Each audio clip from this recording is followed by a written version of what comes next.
Terkait kabut asap di Kota Palembang, Wakil Wali Kota Palembang Fitriyanti Agustinda turun ke jalan membagikan masker kepada para pengendara yang melintas di Simpang 5 DPRD Provinsi Sumsel pada Senin 16 September 2019.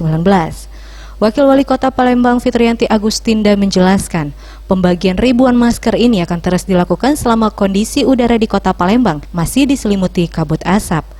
Hal ini dilakukan untuk mengantisipasi dampak kabut asap seperti ISPA bagi masyarakat.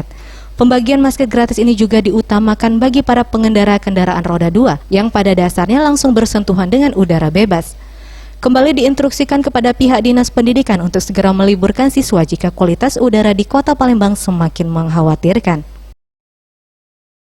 Ribuan yang tadi sudah kita bagikan, terutama kepada pengendara-pengendara motor, karena kita tahu mereka dalam arti aktivitasnya langsung bersentuhan dengan udara yang saat ini partikelnya mungkin sedang dalam arti kondisinya kurang baik, dan ini semuanya akan kita bagikan semua kepada seluruh masyarakat Kota Palembang, khususnya yang memiliki aktivitas di luar.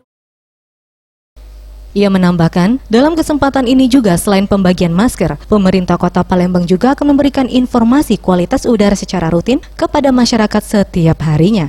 Tim Liputan Sriwijaya TV.